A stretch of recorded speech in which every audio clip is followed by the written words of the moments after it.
I will just leave my words open right here, and we can share them, and I usually spread them like that. Okay, perfect. And so Okay, it'll be doing like that. okay. So, three people need to get their names. Okay.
Good Reverend Joanna, welcome home. Unitarian Universalism is unambiguously, unapologetically progressive. This church affirms the inherent worth and dignity of all people through anti-racism, anti-oppression, supporting the LGBTQIA+ community, working for reproductive justice, voting rights, and other issues as needed. We seek to build beloved community, not only within our own walls, but out in the surrounding area, and we bring a spirit of joy to it all. We are in the season of Advent this month, so we will begin by lighting our Advent wreath. As Unitarian Universalists, Advent asks, what are we waiting for and preparing for in our own lives and in the life of our world? In this season of long nights, Advent invites us to explore the themes of hope, faith, joy, and love. On this second Sunday of Advent, we light a candle for faith. As Unitarian Theodore Parker wrote, "I do not pretend to understand the moral universe. The arc is a long one. My eye reaches but little ways. I cannot calculate the curve and complete the figure by the experience of sight. I can divine it by conscience. And from what I am we may have to make a change here, sorry. I don't want to, let me know if we need to make a change on our mic situation. I can divine it by conscience. And from what I see, I am sure that it bends toward justice." So as I light this candle, I ask you to think about What is it that you hold on to with faith?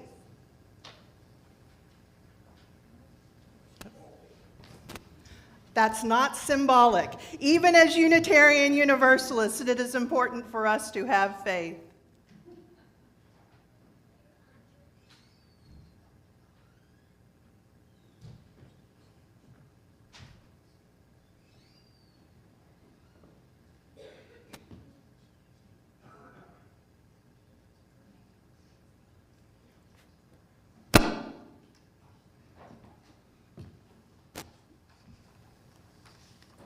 May the light of this candle help us to make real what we put our faith in.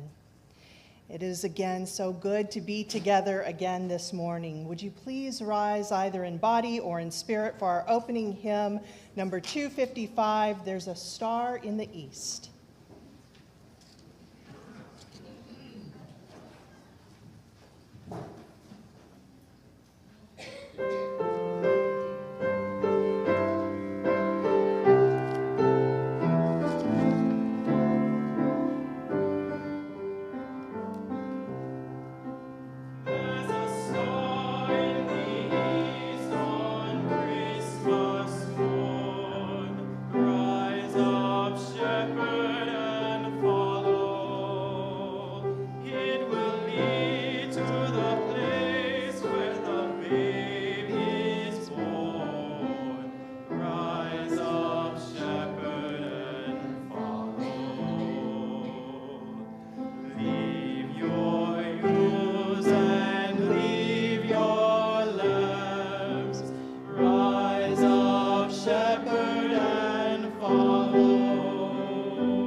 Welcome to Live Oak Unitarian Universalist Church.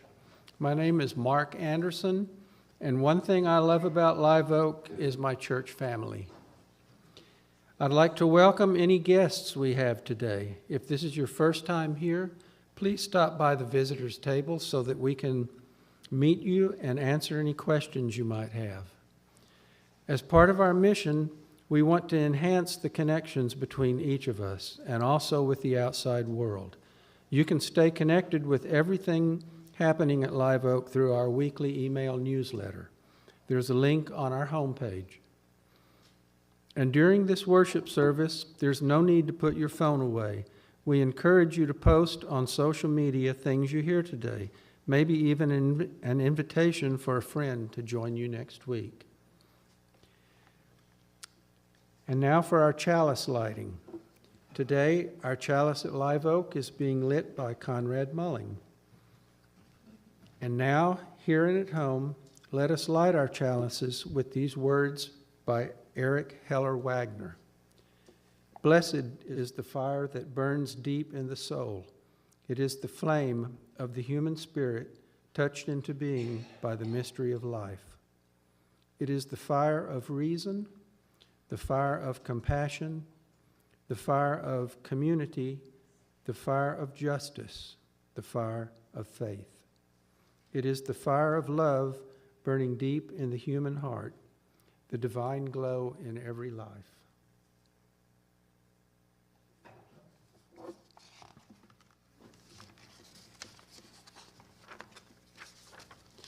This is a congregation bound not by creed, but by covenant. May those in agreement affirm this covenant now. We affirm a caring community of and for all ages, seeking wisdom, doing service, and living with integrity. In our diversity, our covenant holds us in unity as we celebrate our shared spiritual journey.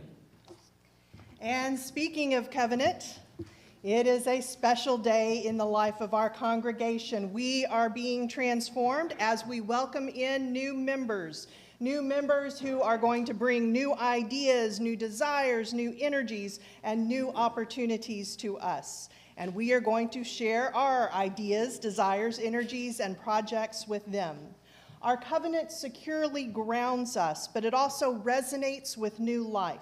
As George Kimball Beach put it, people don't join a covenanted community, rather they constitute it. There is no it without them, and each time new members join, the whole is literally reconstituted. Well, it is indeed a special day, and it's always a joy and a privilege for me to be able to be part of this ceremony. We have 3 new people today that are going to they've met all the necessary requirements to become a member of Live Oak Unitarian Universalist Church, and it is definitely with joy that I invite up on the chancel Chris Sutterby, Scott Wiley, and Jill Ginglebeck Wiley.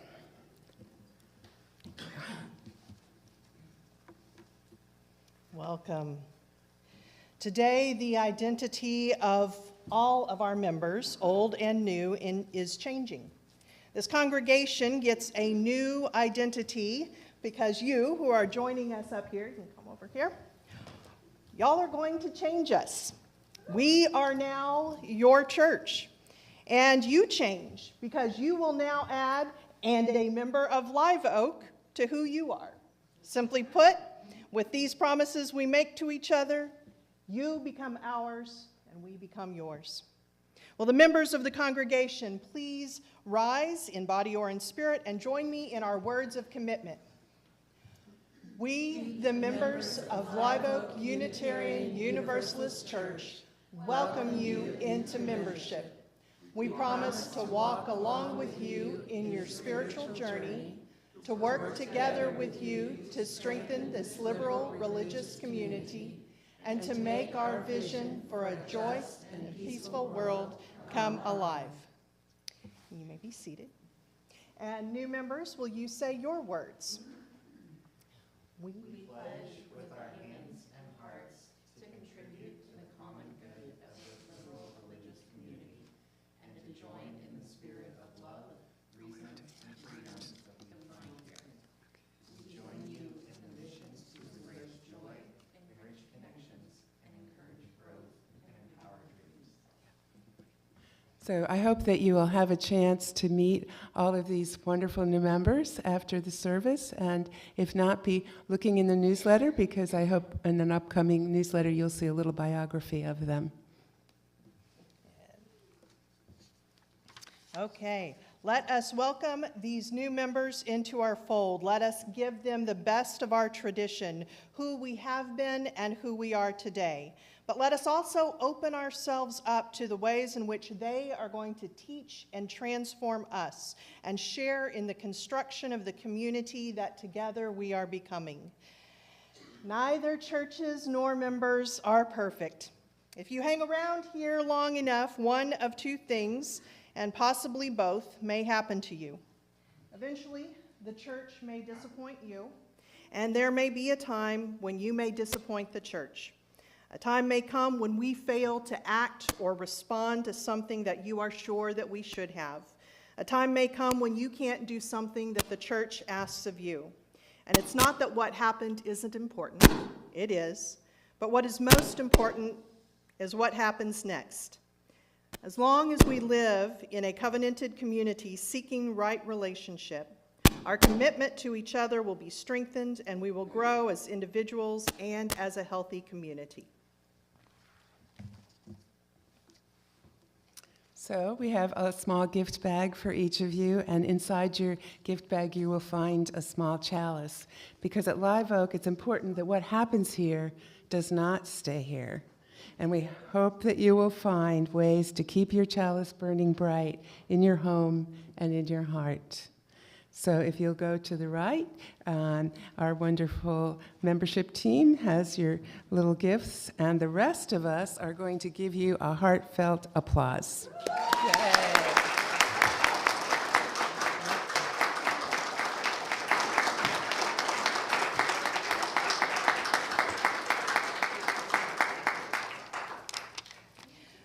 A special part of Unitarian Universalist Sunday services is our time of sharing joys and sorrows. I think of it as the time when we keep vigil for one another, when we give one another the gift of being present to those among us who have had some special milestone in their lives during the previous week, or some particular joy or sorrow that it's important for the congregation to know. And today, let's see. We have someone who asked for their name to not be given, but they ask for prayers and good thoughts for their children who are coming upon a difficult month. And Teddy and Roger share that they are excited that their new cousin Josie was born on Friday, and Tina is grateful that her sister and the baby are doing great. Catherine Inyart shares the joy that Mike and Catherine celebrated 45 years of marriage yesterday.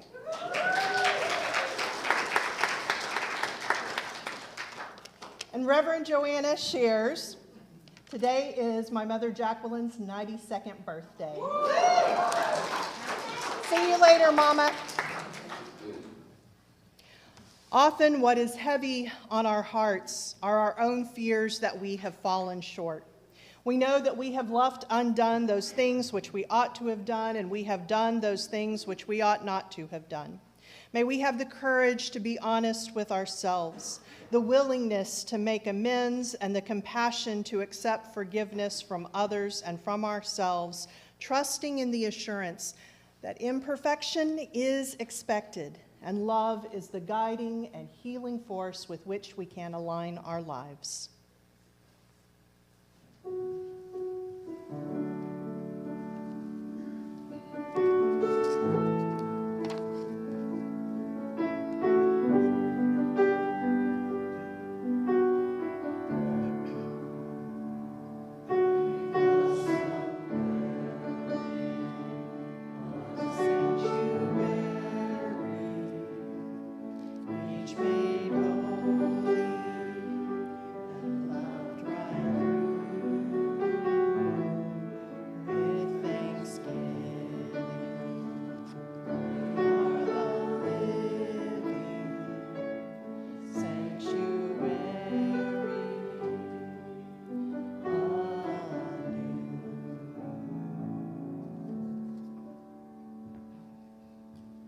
So our time of wonder today I'm going to do, and it is an excerpt from a book called God's Holy Darkness. But hold on just a second.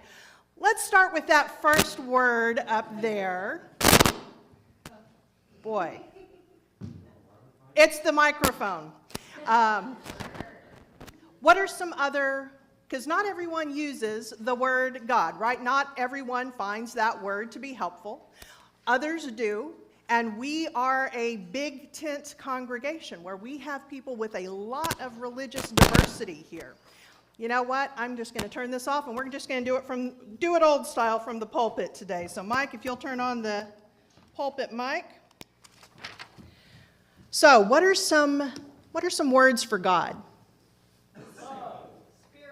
Love, spirit, divine, goddess, universe. We can go old school too. Lord, Jehovah, Allah, Yahweh. There's a lot of different words for God. And so something that we teach at this congregation to our children, and also a reminder to our adults, is that as Unitarian Universalists, we have a special tool that whenever we are around someone who uses religious terminology that may not particularly resonate with us, we can just turn on our universal theological translator. Yes, just like in Star Trek, the ability, right, for the aliens to be able to talk to each other, we have a universal theological translator. And this story, I think if you don't already understand why this is so important that we use that we not shy away from religious language, I hope that this story will kind of introduce you to the idea of why, because this story has, I feel, a really important message apart from the theological language. And I would hate it if we couldn't use that, if we couldn't share that because of our feelings about terms like God or Lord. So this is God's Holy Darkness by Sheree Green and Becca Selznick, illustrated by Nikki Faison. Darkness and blackness and night are too often compared to lightness and whiteness and day and found deficient, but let us name the beauty and goodness and holiness of darkness and blackness and night. God uses darkness and blackness and night to show love for the world. Creation began in the dark. In the Hebrew Bible, in Genesis, it says, "In the beginning, darkness covered the face of the deep." Creation is God's work done in holy darkness. When Abraham began to doubt God's promises, the Lord took him on a walk and pointed to the night sky. "Look toward the heaven and count the stars. If you are able to count them, so shall your descendants be." Later, Jacob wrestled all night with God and was changed forever. The beginning of the many nations and peoples of the Lord is the work of God's beautiful darkness. It was at midnight that the Lord passed over Egypt and set the people free. Samuel heard a small voice calling to him in the dark and became a mighty prophet. When the temple was complete, King Solomon said, "The Lord has said he would dwell in thick darkness." Angels appeared to the shepherds in the dark and told them of a baby in a manger. The disciples gathered with Jesus for the Holy Supper as the day turned to night. Rich, black soil brings forth abundant life. The deep dark of the ocean holds more life than has ever been discovered. We are reminded of the size of creation through the boundless, beautiful black of outer space. From the beginning of creation to the stars in the night sky, we are shown God's love. In houses of worship with dark spaces for wonder, we are held in God's love. In the dark soil and the dark sea, we are reminded of God's love. With the promise of peace made to the shepherds at night, these are the beautiful works of God's holy darkness. And the writers go on to say this: in our world and in our lives, blackness should be celebrated. Darkness should foster wonder and awe. and we should find comfort and rest in the night. But instead, we usher in light and dark binaries. Look at John 1:5. The light shall shine in the darkness, and the darkness shall not overcome it. This passage speaks of literal lightness and darkness, but we have ascribed qualities of good versus bad to light and darkness, with light being good and dark being bad.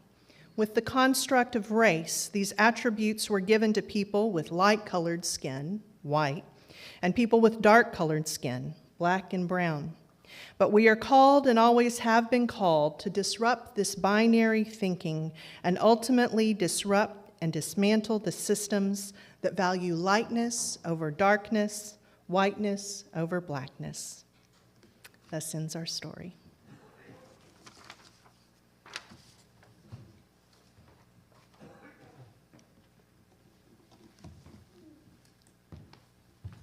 And now, would you please rise in body or in spirit for hymn number 55, Dark of Winter.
Today's reading is Winter's Cloak by Joyce Rupp. This year, I do not want the dark to leave me.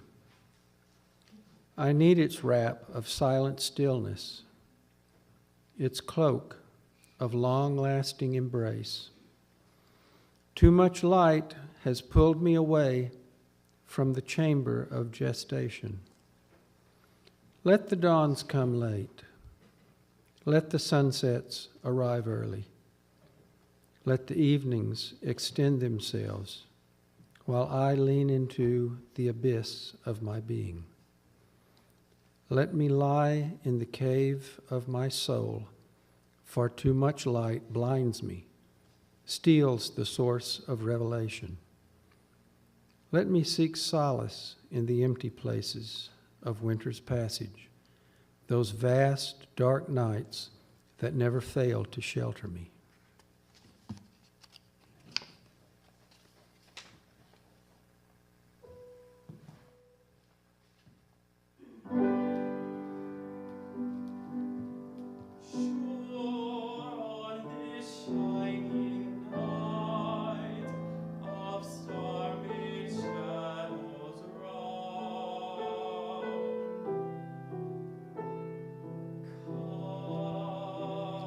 Kindness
Are you afraid of the dark? I mean, there's a lot of very logical reasons to be afraid of the dark, right? Wild animals out in the wood, you can't see them, but they can see you. Tree roots that you could trip over, holes that you could fall into. Most perilous of all, walking across a living room in the dark, barefoot, and someone left the Legos out. But there are also very serious reasons to be more cautious during the dark. There are other dangers. I have a family member who was an army chaplain during Vietnam, and he used to smoke. He quit cold turkey when a sniper seeing the glow at night, shot it out of his mouth. There are very real reasons for us to ascribe danger to the dark and safety to the light. The whole issue of visibility. But you know, that's just one perspective. There are other perspectives as well, because the thing with visibility, there's two sides to that, right? On one hand, it is easier for you to see. On the other hand, it is easier for you to be seen. And we don't necessarily always want that, right? I follow a creator on the TikTok, Marcy Marie. She is on parole for embezzlement after having spent 20 years in the Texas prison system. She does a lot of wonderful education.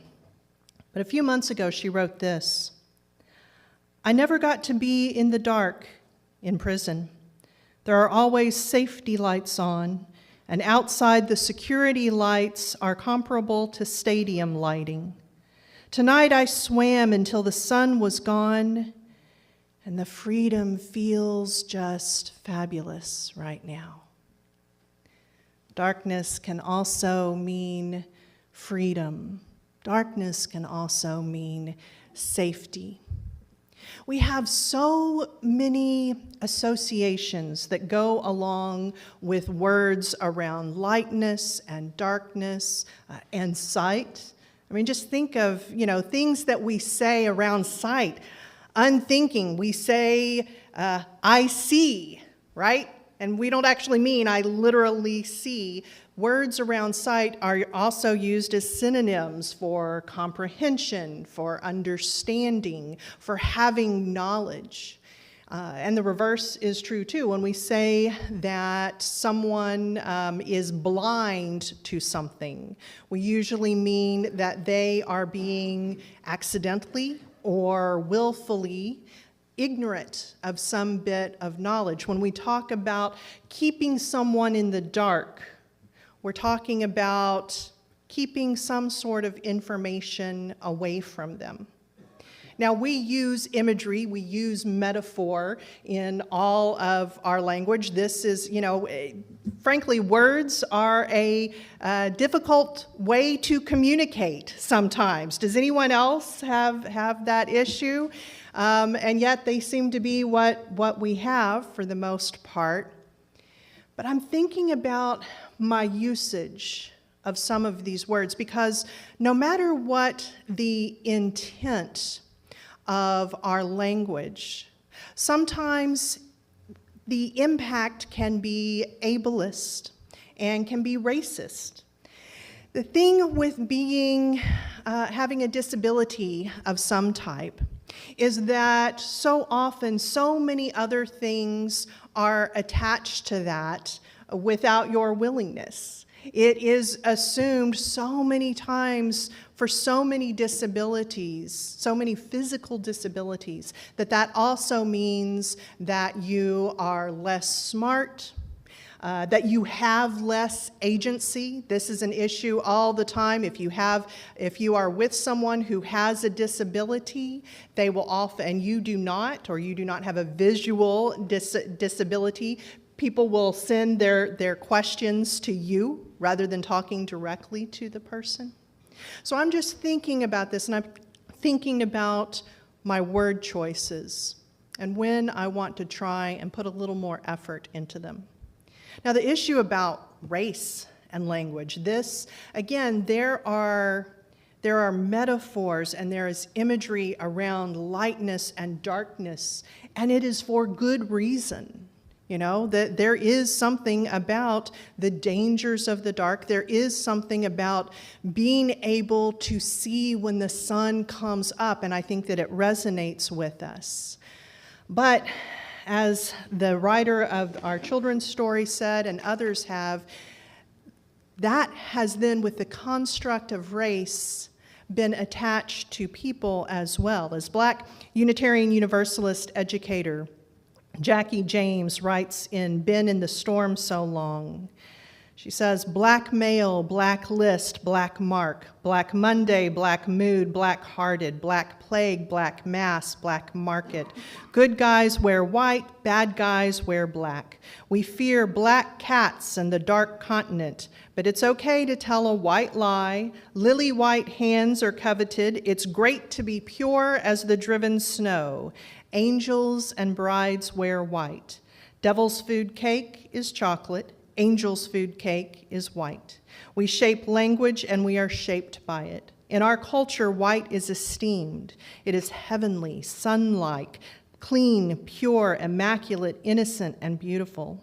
At the same time, black is often given as evil, wicked, gloomy, depressing, angry, sullen. Ascribing negative and positive values to black and white enhances the institutionalization of this culture's racism.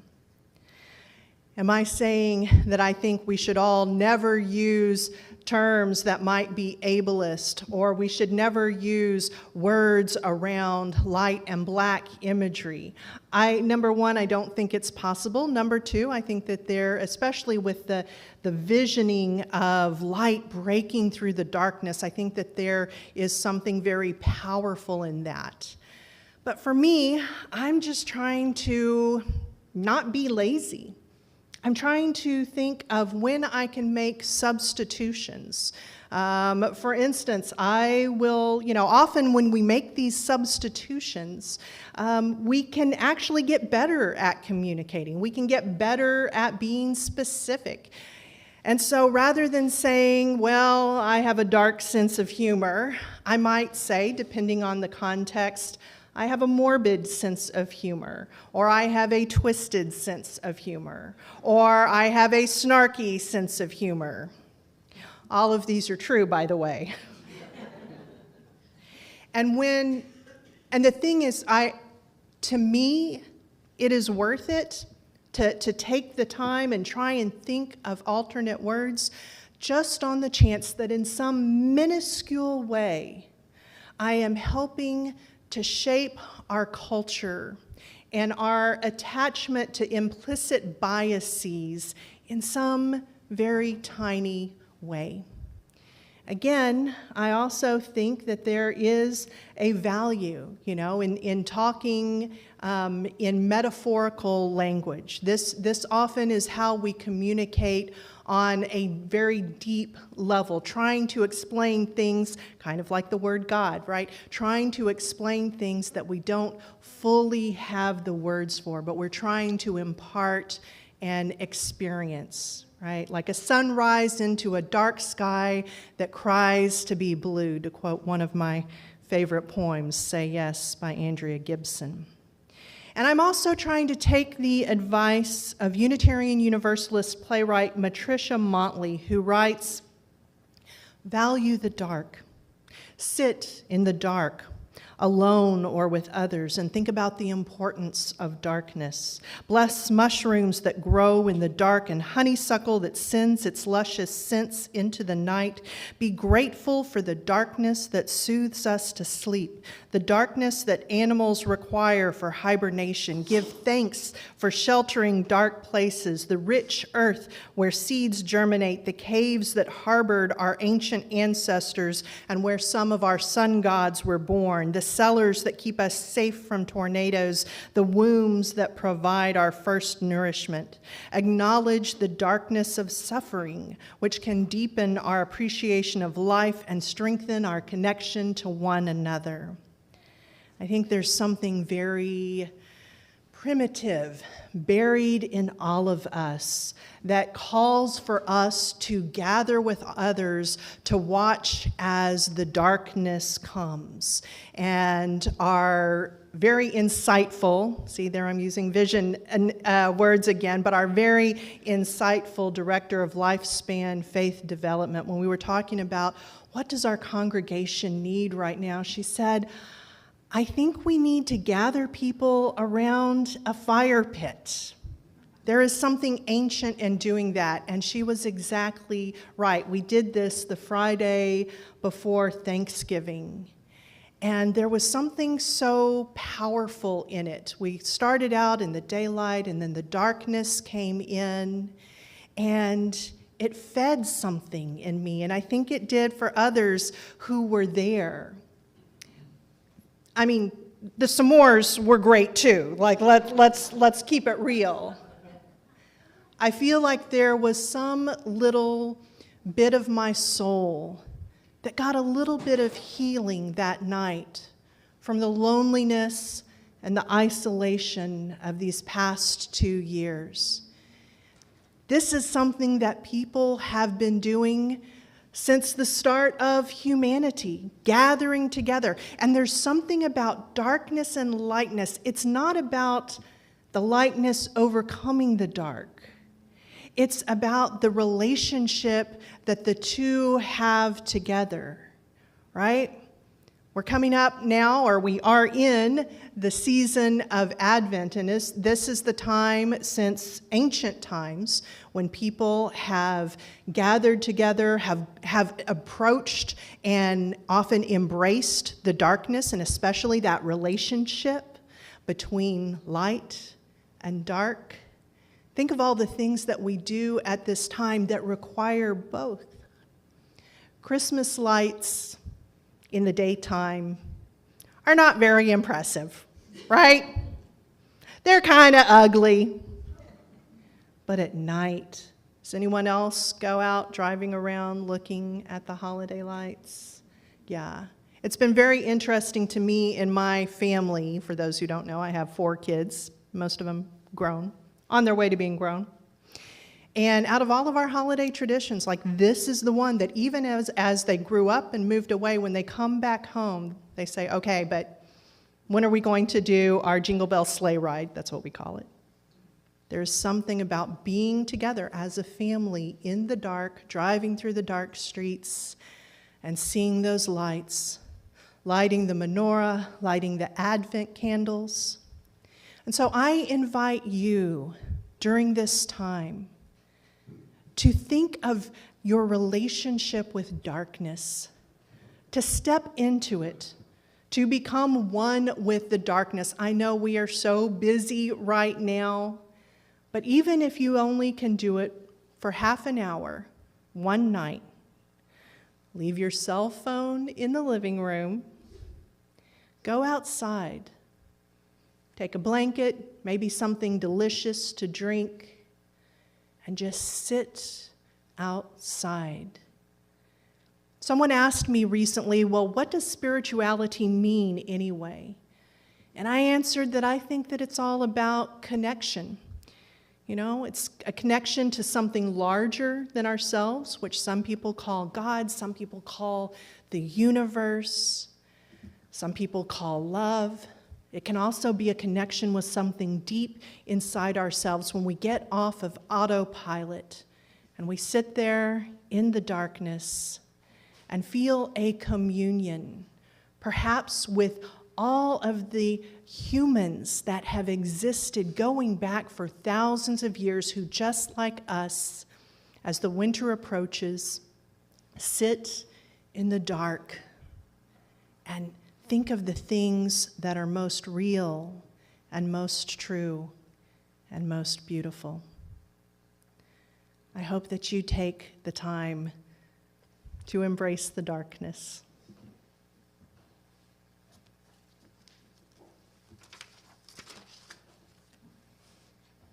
And now I invite you to join me in a time of reflection, in word and in silence.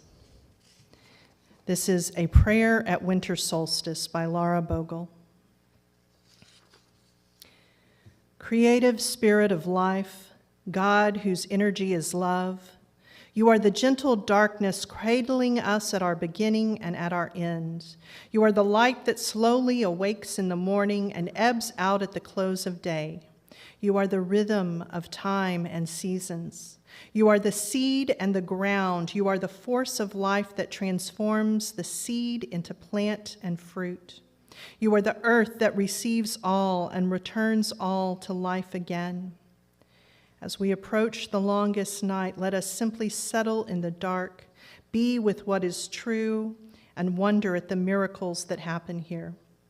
Help us let the dark do its work on the earth and in us, a time for slow and underground nourishment, a time for resting and for stars that can only be seen in the dark. Let us slow down. Let us, with no big fanfare, reach out to nourish one another.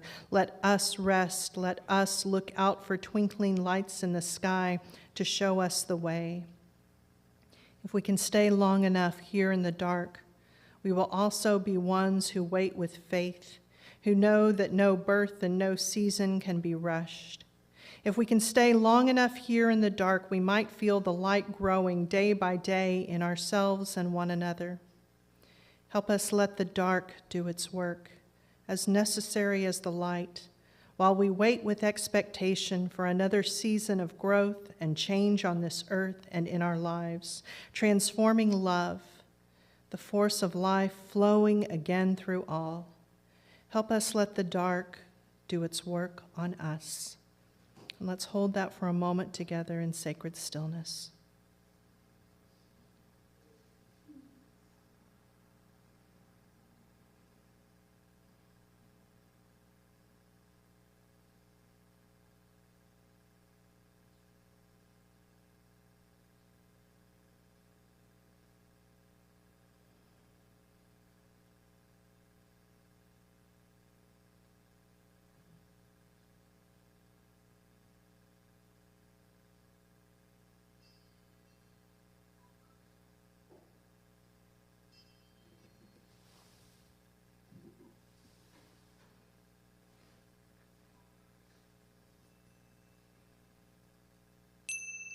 Amen, and blessed be.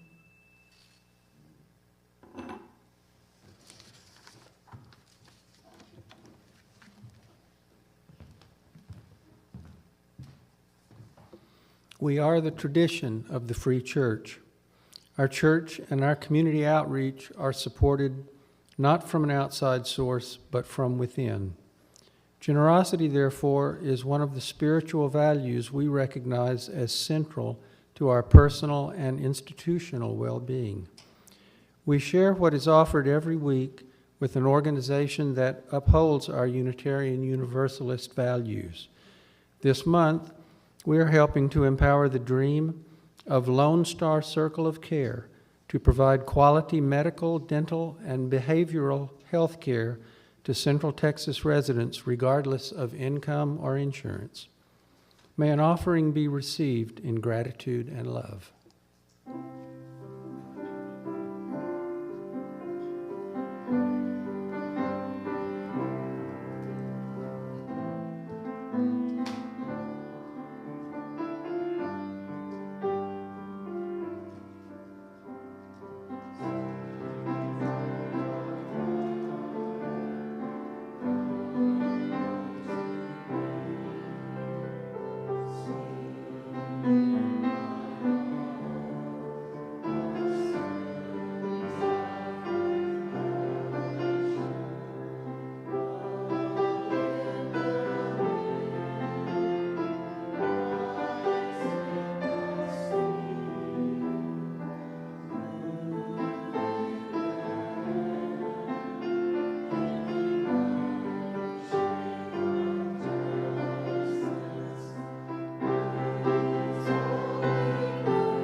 Good morning. We have so many things going on during Faith Development Hour today.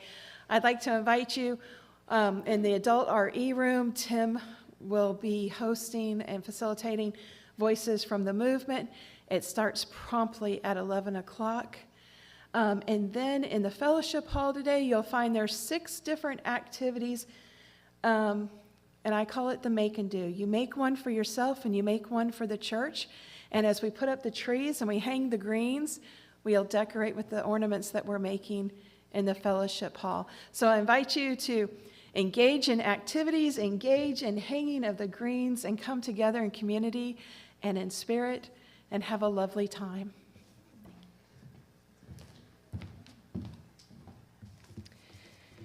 And now we move from contemplation to celebration as we prepare for hanging of the greens, where we will do all of these activities and decorate the church. We're going to do that right after this service. In fact, at the end of this service, we're going to have a blessing of the greens. So to get in that spirit, please rise as you are willing and able for our closing hymn, Deck the Hall with Boughs of Holly.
December is an especially fun and meaningful time around here, so I wanted to remind you of some of the things that are happening this week. This Thursday night, on a more somber note, we will have our Blue Christmas Vespers service for those for whom the holidays are difficult right now. Saturday will be and that Thursday night, that's at 7 p.m.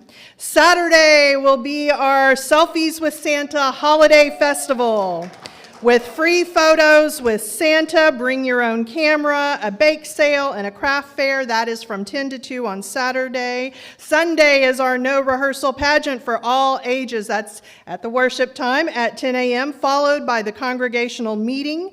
All voting members are encouraged to attend. And I have something for you to take with you today. Our member Jennifer Hale created some beautiful little postcards that have the schedule of all the things happening in December. I got 500 of these printed. Grab some, take them, give them to your coworkers, give them to your neighbors, give them to your friends. Feel free to put a stamp on them and mail them to someone, but be sure to grab that, because how can we keep all of this fun and joy to ourselves? We need to be sharing it. May you know joy beyond measure and distribute love extravagantly, ever assured that even on hard days, life is a blessing.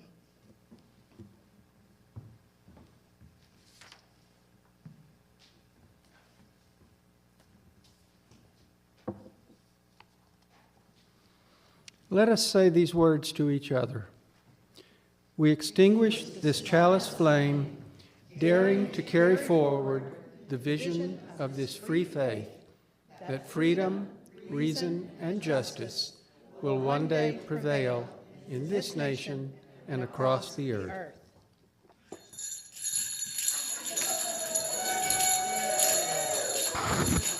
Come forward, come forward.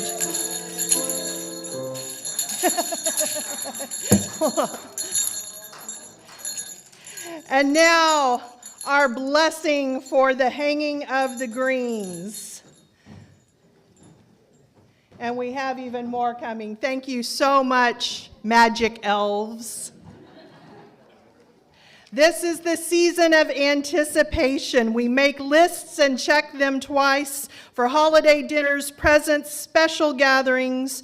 In a very deep, instinctual way that crosses cultures and theology, we bring in light as we wait for the inbreaking of the sun that will bring longer days. We collectively hold our breath, lighting Hanukkah candles, Christmas trees, and of course, chalices. Today, we prepare our church building for the holidays, joining with traditions thousands of years old of hanging green garlands and wreaths, decorating a tree, bringing in all of the symbols of the season.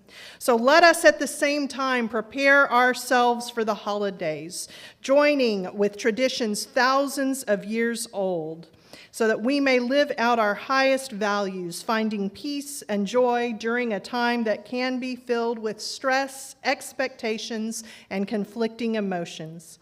May we each find those quiet moments, perhaps out in the dark, where we may simply be. Would you please join me in this blessing? We bless the greenery and the ornaments that will nestle in our windows. May they be a beacon for those outside the walls of the holiday cheer they will find inside. Please say together, we bless you. We bless you. We bless the trees that will nobly stand, a silent witness to our celebration, our generosity, our hope. Please say, we bless you. We bless all the hands in this room as they wrap presents for friends, address holiday cards, serve food and drinks to family, help someone in need, or simply hold another hand. May they do the work of love in this world. We bless you.